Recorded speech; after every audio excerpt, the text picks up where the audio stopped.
So a little while ago my mother woke me up with a bucket of water, pulling me out of my bed by my legs and slapping me with my favorite slipper. And in all honesty, I didn't really know what I deserved this honor for. So slowly, I started drifting away in thoughts, realizing a historical event of the greatest significance must have been happening. Free energy for everyone, a cure to every disease, world hunger finally solved, or the zombie apocalypse I've been training for all those years broke out. Man, screw all that unimportant irrelevant stuff my mom screamed at me while she brought me back to reality, slapping me again with the slipper. This is what's really important. The Talk Tuah girl just made a podcast. Oh, the joy I felt when I heard my mother speak those sacred words. I'm not gonna lie, for years I've been wondering what the point of this hollow and empty existence is, seeing no light at the end of the tunnel. But suddenly my life had a direction again. And our story is the story that will go down in the history books. A story that makes us forget about the first moon landing and stuff like World War I or II. It's one of those stories we'll tell generations to come for centuries. That once upon a time, this Southern American girl put in the blood, sweat and tears to make her dreams come true. Grinded at least 70 hours a day, sacrificed her social life, and the only thing she ever wasted time on was to quickly eat some old stinky nachos or recycled chewing gum from behind the radiator. And all of this to reach her final form. That of an internet personality. Until one day, all of her training finally paid off when she said the famous words, "Oh, you gotta give him that Talk Tuah and spit on that thing, you get me?" Fuck me, dude, I can't, I really can't. So now that you've achieved godlike status, it's important to keep it. To bridge the gap between becoming famous for saying something funny and catchy once, and making people stay for your personality. And the most sane and original way to do so is by creating a podcast. The description of the first episode reads, "The name is Haley Welsh and she's here to stay. Formerly known as the Talk Tuah girl, Haley is proving to the world instantly that she is so much more than just that." And she couldn't have phrased it better herself. And I want you guys to get to know me better than Talk Tuah. No, it's tuh. Like, you really gotta put your emphasis. Yeah, you're not saying tuah, you're saying tuh, you know? Like, you gotta really put your back into tuh, you know? That poor pillow dude, he never asked to be there. I love how it immediately cuts to a crash course scholarship on how to say Talk Tuah right after. The very thing she's trying to step away from. And by the way, this is not even edited. They really just put it out there like that. Anyway, at this point I'm like 10 minutes in, and even I, as a diehard fan, you know, a Talk Tuah Swiftie, have to admit it becomes apparent very early that this whole thing is a mess that's gonna be all over the place, and the conversations won't get any deeper. However, I managed to sum up some of the most important pieces of wisdom I gathered over the first 10 minutes. And it all starts by debunking history. I think the most history until now has kind of been gossip, right? Yeah. Okay, bold statement, but yeah, I at least somewhat get where she's coming from, I guess.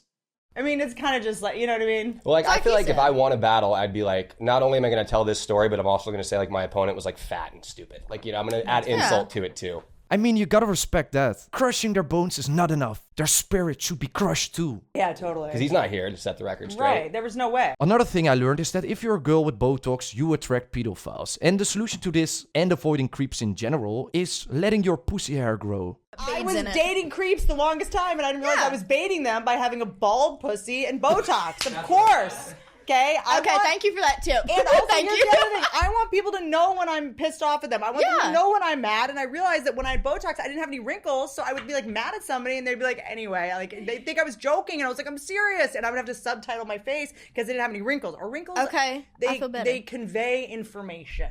Finally, the answer I've been looking for all my dating life. I'm sick and tired of attracting the wrong people. And trust me guys, it has nothing to do with me personally whatsoever. It seemed like all I really needed was some sort of life hack magic spell that puts up that Wakanda barrier to protect me against creeps. I also learned that crack is better than having a kid. Have you tried crack though? From what I understand, it's better than a kid. I personally fact-checked this. It's true.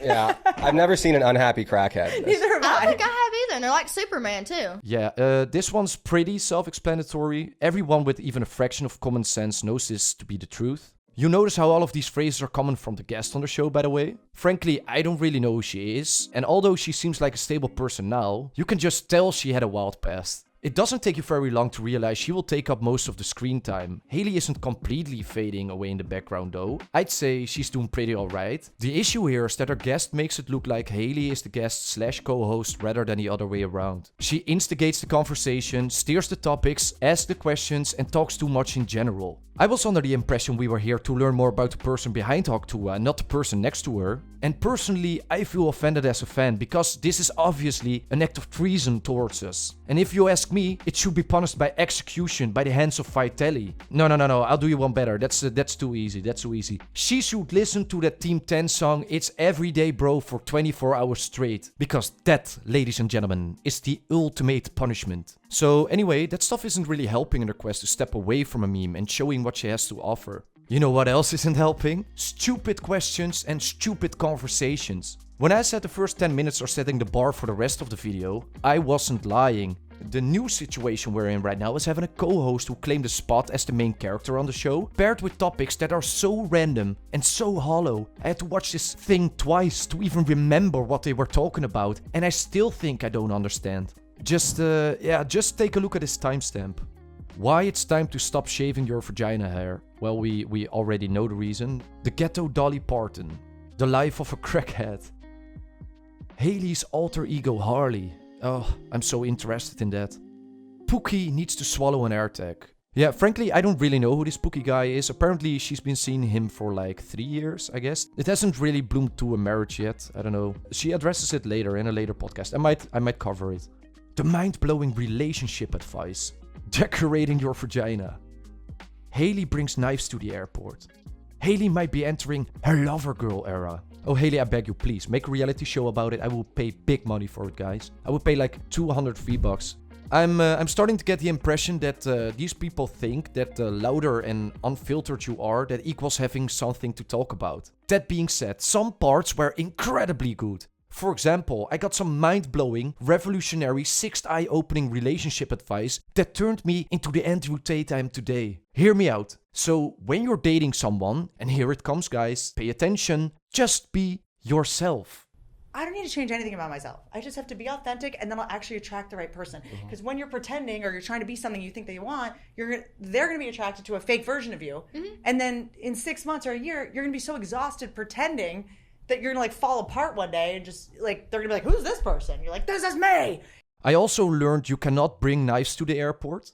Actually, it was 2 knives and they got confiscated. Oh, I'm sorry. And why exactly did you think this was a good idea? You got a little girl going out here somewhere she's never been, unarmed. You lost your fucking mind. Yeah, I mean, even she's laughing. Come on. Even if the crazy person in the room is laughing, that's saying something. And I'm little, too. It's not hard to pick me up and toss me in a fucking van and scooch off with my ass. That's right. And there I go. No more hot tuah for you. Oh shit, guys. That would be terrible. I'm getting a seizure from the thought alone. She's the cornerstone of the universe, guys. The consequences will surpass our imagination. Entire civilizations will collapse. There will be civil unrest, looting, riots. It will be like one of those Purge movies. But every day, bro.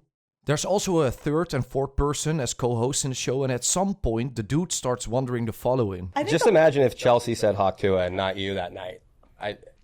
Would Chelsea be sitting in that chair? Yeah, not how memes work, buddy. If someone else would have done it, it wouldn't have worked and gone viral at all. Hot tuah. Yeah, you get my point? But they keep insisting Chelsea should get a soundbite too. And in a moment of enlightenment, they have the answer. Chelsea shares she doesn't give a shit about pooping literally anywhere. Have you ever had to shit at a man's house? Yeah, I just shit. I don't even try to hide it. I'm in. She's Talk Tuah, spit on that thing. I'm Talk Tuah. Just shit on that thing. Yeah, in all honesty, I didn't even shit at school. And I know there's many of you that don't either. Maybe you did, but good for you then. Teach me this superpower, please. Eventually the conversation spirals back to pubic hairs like any other normal conversation does. And oh, by the way, this was right after the mind-blowing relationship advice. I don't know, maybe I'll get a merkin. I'm not really sure I want the answer to this question. What's that? Oh, geez, thanks, Haley. It's a wig that's pubic hair. Crazy, man. These people are crazy. Imagine if they start promoting merkins right now, like, hey, did you know that at least 11 out of 10 people walking to school get jumped by at least 5 creeps and pedos and 1,000 more creepy pedos on a daily basis? And as a result, this causes grades to drop all over the country. Well, we've got the solution for you, buddy. With Merkin's pubic hair, you're safer than a nuclear fallout bunker and the American border combined. So you can continue your life as a normal human being. Use code I'm so much more than Talk Tuah 20 to get 20% off your first purchase.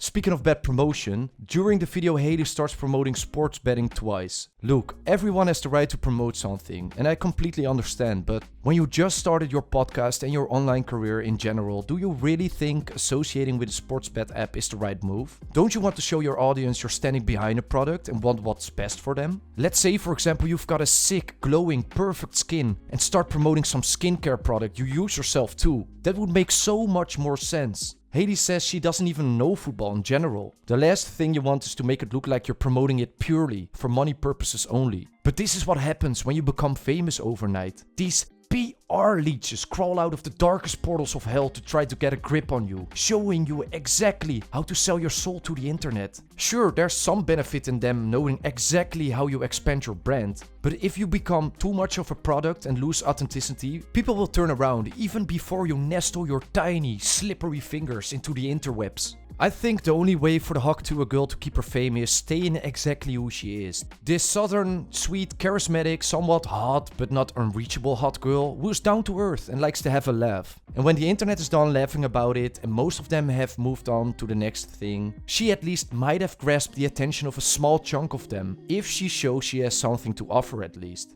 But as of now, and it breaks my vulnerable heart to admit this right now, I don't think she's doing that well yet. Not only is she somewhat a side character in her own podcast, she hasn't shown any depth yet. And on top of that, you associate yourself with a sponsor not everyone can get behind.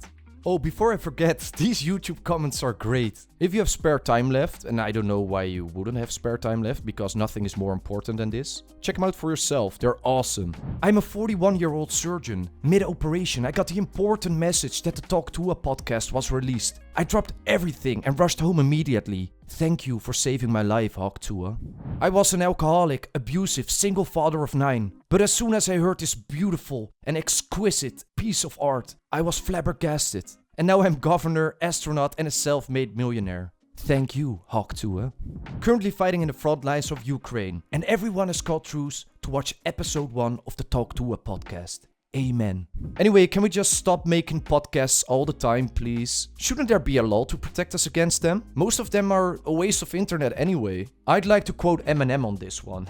Nowadays, everybody wanna talk like they got something to say, but nothing comes out when they move their lips. Just a bunch of gibberish. And these words have never been more true for the podcast genre. A genre that suddenly started to get popular around the year 2014. That started popping up like a disease, as aggressive as advertisement on the internet. You can even drop your guard and blink for a second because you instantly get jump scared by one of them again. Keeping you in some sort of triangle choke, forcing you to watch them. It's not like I usually listen to podcasts anyway, but when I do, I want to be culturally enriched, you know? With interesting topics that drop some serious knowledge on me. Questions like, how big is the observable universe and are we alone in it? What is reality and what is consciousness? Or what happens after death? And is the multiverse real or has Marvel been lying to us?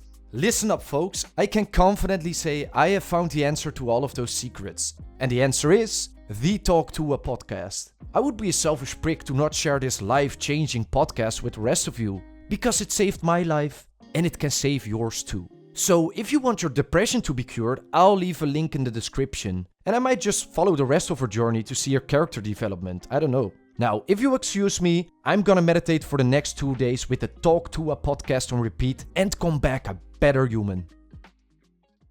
Say it aggressive, like Talk you really. Tuah. Like you're mad at the day. You're mad at Talk Tuah. Yeah.